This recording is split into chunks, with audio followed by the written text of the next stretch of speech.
Welcome into Walk the Line, where I'm your host, OG Chris Murray, be giving you my Dynasty Madden League Week 6 Golden Picks. Okay, man, I've been on a hot streak. Last week, man, and the week before last, I only missed a total of 4 games. Now, this week, like I said, every week I'm trying to get a solid, no-flaw pick card. I'm trying to get every single game right. And this week, I feel like I'm going to get it right. So let's dive right into these games. Alright, first up we have Matty Ice and the Philadelphia Eagles versus Westside Pablo and the New York Giants. Man, one thing I gotta say about Matty is this. The Philly special is being given out to every single body that he is going up against. There's nothing wrong that the Philadelphia Eagles can do out there in Philly. Every single week, it looks like this is the team that can, at the end of the season, be in a Super Bowl. However, on the other note, we have a struggling New York Giants team that if you told me this offseason will be currently sitting at 1-4, possibly 1-5, going into week 7, I would have laughed at you and told you it was out of your mind. But for some reason, Westside Pablo cannot figure out how to get the motor going out there in New York. He's going up against a solid Philadelphia team this week, so he's going to have to figure things out very fast. But I don't think that right now Westside Pablo is on the right track to take or compete with the Philadelphia Eagles. So I have to take Matty Ice in his week 6 victory over the New York Giants, heading into week 7 undefeated. Next up we have T-Pain and the Tampa Bay Buccaneers versus Nasty Noop and the Atlanta Falcons. Okay, T-Pain, quarterback is down, so I see the Tampa Bay Buccaneers coming out struggling against a very good Atlanta Falcons secondary. However, Atlanta, don't know what Atlanta team you're going to get.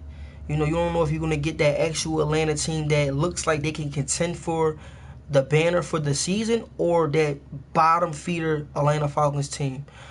This week, I think that Nasty Noop needs to just stick to the script. Get Freeman and Coleman going, which will open up a lot of other things, and attack that backup quarterback, because there's not going to be no type of Fitz magic at all out there.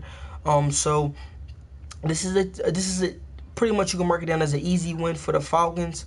But like I said, it depends on what Atlanta team you're going to get. But I think Nasty Noop is going to figure it out and get the W over the Tampa Bay Buccaneers heading into week 7, 4-2. Next up, we have C-Rob and the Carolina Panthers versus under-2 rated the Washington Redskins. Now, I want to pause for a second because it actually was a tie on the shit bowl game. So we actually this week have 2 shit bowls that the people have spoken on and have voted on. So this is the first shit bowl game with C-Rob and the Carolina Panthers versus under-2 rated the Washington Redskins. Now, C-Rob's coming off a bye week. His team, is what we expected it to be, with them not having key pieces. But they're actually struggling a whole lot more than what the DML projected. The Washington Redskins, they can't seem to buy a win. They don't have no identity on the offensive side of the ball, no identity on the defensive side of the ball. This team continues to struggle week after week after week, and this week they're going to need to get a W. But C-Rob's coming off the bye week fresh. And those players are fresh. Cam's fresh. I think the Superman's going to come out and show out against the Redskins. And I'm going to take C-Rob taking the W in the shit bowl game over under-2 rated and the Washington Redskins. Next up, we have Houdini and Seattle Seahawks versus Tone Dog and the Oakland Raiders. Now, Houdini, Russell Wilson is having a monster season so far. He's producing. He's someone that you have to game plan around, but he is responsible for 87% of the offensive yards for the Seattle Seahawks. Can that brother please get some help? How much more can this man produce before he's before he gets hurt, or before he decides to say, you know what, I don't want to be in Seattle no more. You know, this guy needs some help. Now, Houdini, week after week after week, seems to come out and play against himself. Play against himself week after week after week. Now, if he can figure out how to take some of the weight off of Russell Wilson's shoulder and not beat himself, this actually could be a good game. It actually can go his way. But he's going into the black hole, the black pit with Tone and those Raiders, man. And I think the Raiders are going to game plan on how to get after Russell Wilson and take him completely out the game. So my pick for this game will have to be the Oakland Raiders getting the W at home heading into Week 7. Next up, we have Marizi and the Indianapolis Colts versus IMS and the New York Jets. Now, the Jets are sitting at 4-1. Got some impressive W's. One against Tight Work, another against the stacked Jacksonville Jaguar and Expert, and they just beat the brakes off of JB Blazin and the Denver Broncos last week. The Jets are officially on the DML radar. For guys that have the Jets on their remaining schedule, I'm telling you right now, do not even pay attention to that roster, the ratings, or nothing, because they have a solid user. And this is the season, and it comes down to pure stick skills. The Colts, I don't see them going toe-to-toe with Ness and the Jets as far as stick skills, so this is an easy pick. I'm going to have to take Ness over the Indianapolis Colts, getting a W heading into Week 7. Next up, we have Guwap and the Arizona Cardinals versus Hamiltop and the Minnesota Vikings. Now, Hamiltop is coming off of a tough loss last week. His defense came out, played solid, what we know Minnesota to do. But the offense could not seem to get things going. You know, they could not figure out how to put points on the board. This week he's going up against a struggling Arizona Cardinal O-line. I think his D-line is going to eat and get after the quarterback and do what Minnesota do, baby. Cause turnovers and defense wreak havoc. They're going to be home. The crowd's going to be pumping. You know, they're going up against that rookie quarterback. I don't think Guwap can game plan or how to protect the quarterback because that O-line is garbage. Now, Guwap showed that he could put points up and he can compete. But costly turnovers has cost him the game. This week, he has to figure out how to take care of the ball because he's going up against a top 5 DML defensive team. Now, this game right here, this can either be a blowout or it could be a tight game. But how Guwap has taken care of the ball, I see the Minnesota Vikings defense coming out, making turnovers, wreaking havoc at home, getting a W over the Arizona Cardinals. Next up, we have Flair and the Pittsburgh Steelers versus the Big Homie and the Cincinnati Bengals, which got voted for the Shit Bowl game number 2. Now, this game right here, man, looking at this matchup before the season kicked off, this would have been a must-watch game due to the high-powered offense of weapons that each team possess. But if you look at the Steelers, they're averaging 6 points a game. And then you have the Cincinnati Bengals, who some weeks seem to look like they can compete with anybody. Then the next week seem to be just hot trash. But I think that the Big Homie has the edge in this game due to the fact that he at least knows how to get production out of his guys. Flair, on the other hand, man, is just, I don't know what's going on in Pittsburgh. Like, they can't seem to figure out how to get production out of an offense that pretty much all you have to do is just say, AB, go run a route. I'm going to throw the ball to you. Or, Le'Veon, run this up the 2-hole. Or, let's do it outside, whatever. And you can produce. But it's like this team just come out week after week looking like the Cleveland, well, not my Browns, but the Cleveland Browns from the past cycles. Is just like, I don't know what's going on, man. Can this be another repeat from Madden 18, Madden 17, Madden 16 from Flair? Or are we going to see him actually get it right this cycle? But I don't think this game is going to do that. I think this game, the Cincinnati Bengals and the big homie is going to come out, get his key guys going, and take the W over Flair and the Pittsburgh Steelers. My score for this game will be 13-3 with the big homie taking the W. Next up, we have my Cleveland Browns versus Eddie Forrest and the Los Angeles Chargers. Okay, like I said, every week at the week, this is going to be a game where my young guns are going to be tested. We coming off of a loss last week where the game could have went in our favor, but we made a couple mistakes and key moments of the game. This week, you know, we have to game plan and execute our game plan thoroughly because we're going up against a solid Los Angeles Chargers team. However, they're still without both running backs. Thank God for that. But this team is still solid, man. They have a solid defensive line, solid secondary, solid wide receiver core. So my guys are definitely going to have to come out and, you know, play their game and ball hard. However, like I said, I don't never pick against myself, so I'm going to have to take my Cleveland Browns over Eddie Forrest and the Los Angeles Chargers. Next up, we have Skill Trade and the Buffalo Bills versus SJ and the Houston Texans. Okay, I don't care if the Buffalo Bills go up against a bunch of 90 and 70 and 50 and 60-year-olds. I am not going to pick the Buffalo Bills to get a W.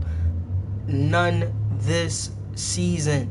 I'm going to always pick against the Bills because I don't see nothing out there in Buffalo that can change my decision on the game and also in real life. Skill Trade, I don't blame you. It's just the Buffalo curse. SJ, this can be an easy W for you this week.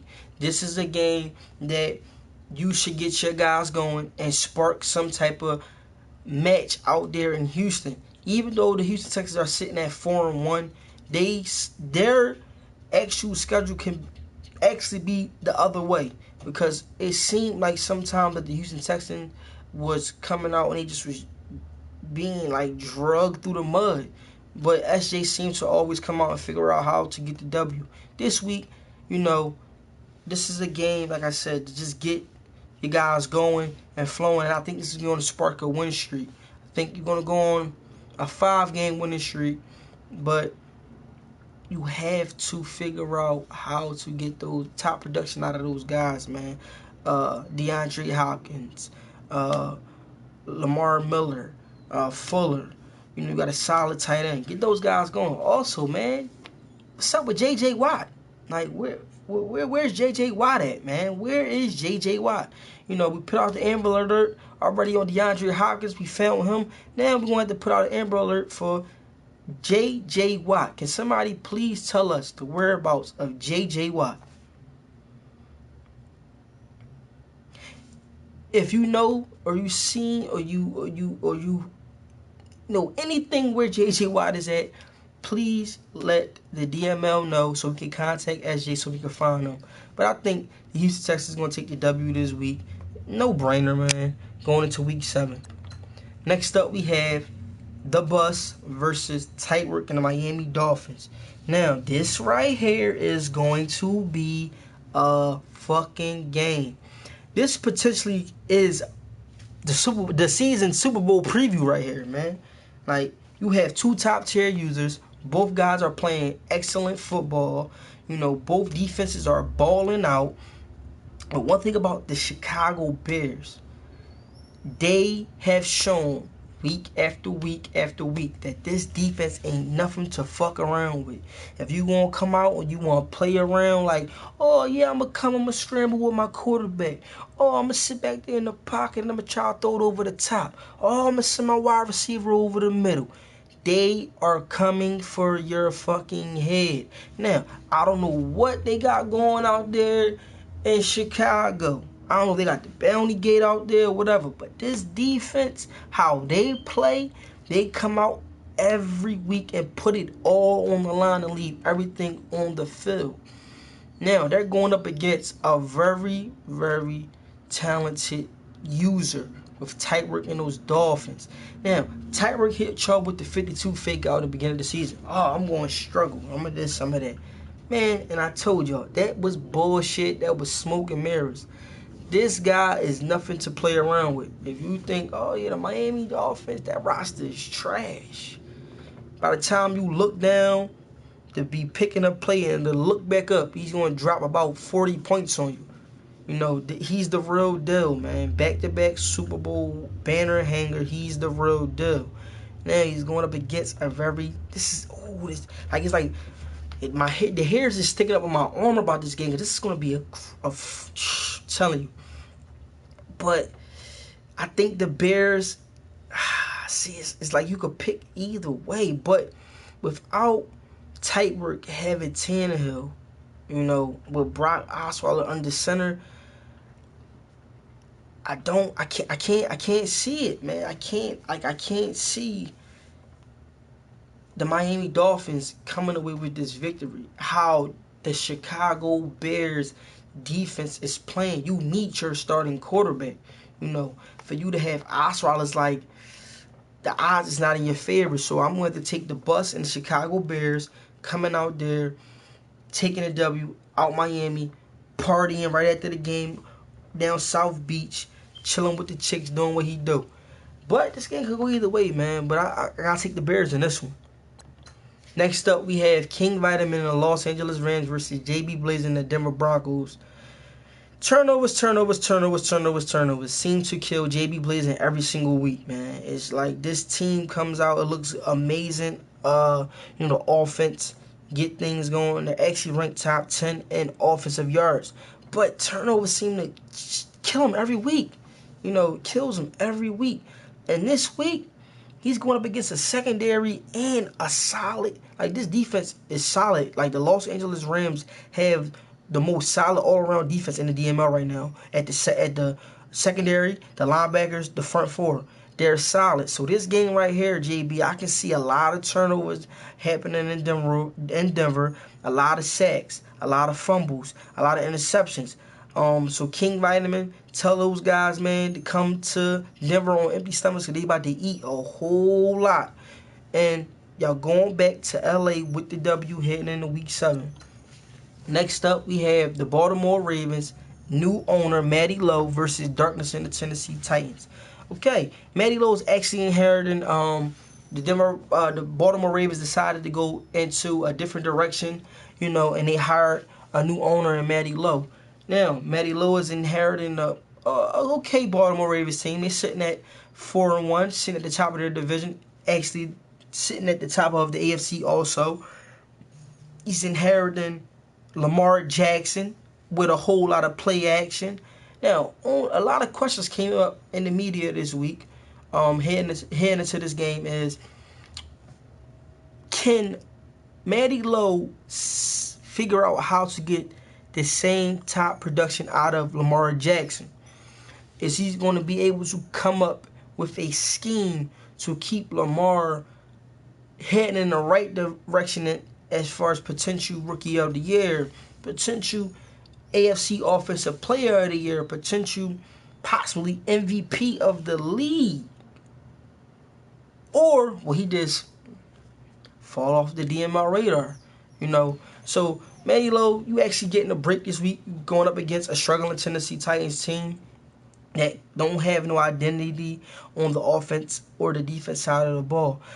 Darkness, I don't know what's going on, but you were a team that I projected to be the breakout team of the first season.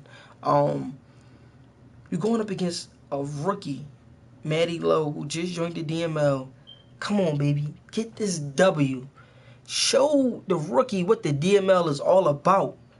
Do not let this rookie come in here and get his first W off on you. Game plan, look at the tape, look at the video, and try to figure out how to get the Tennessee Titans going at home. Now, I seen how Matty Lowe play, and I think that Matty Lowe is going to come in the DML and get his first W over the Tennessee Titans heading into week 7. Next up, we have Expert in the Jacksonville Jaguars versus HBO and the Dallas Cowboys. Okay. Besides Zeke and Dak, there's no type of offense production out there in Dallas.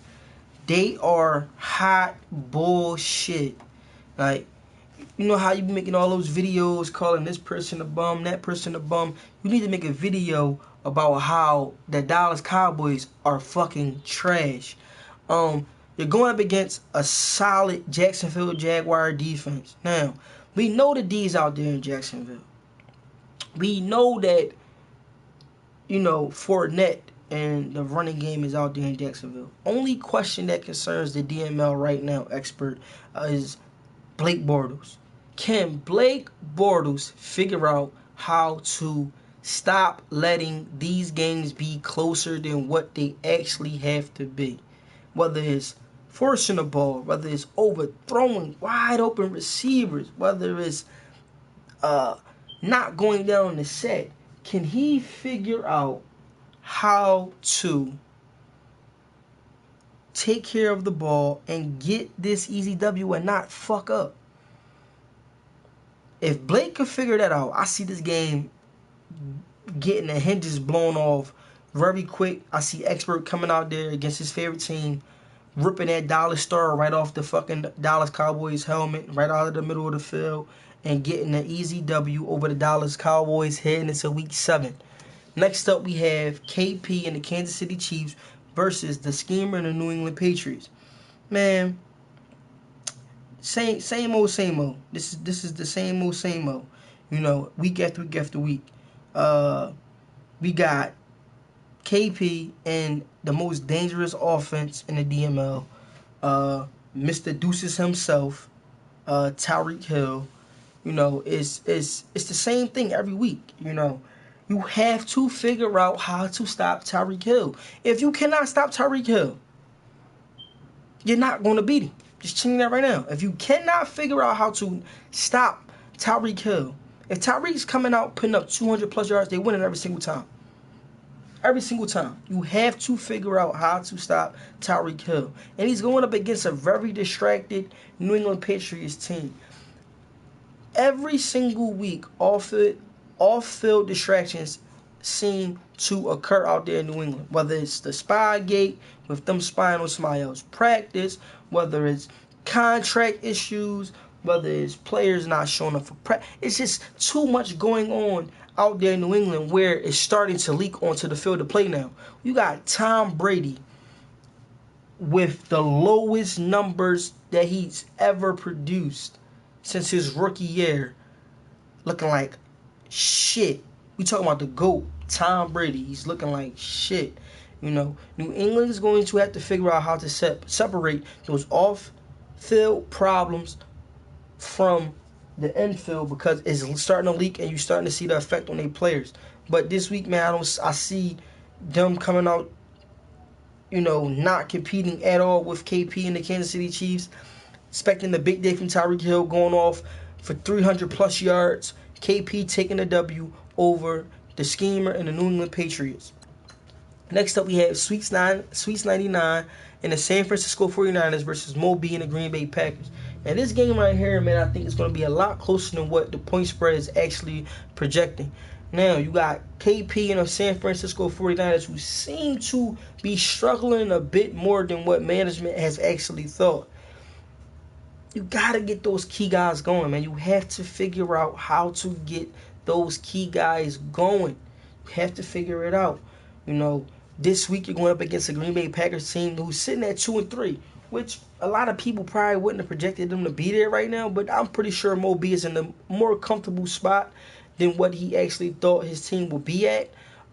So if Mo can figure out how to keep getting top production out of those young guns out there in Green Bay, I think this game could be a lot closer than what a lot of people think. Now, I'm not saying that the Green Bay Packers are going to pull off the W.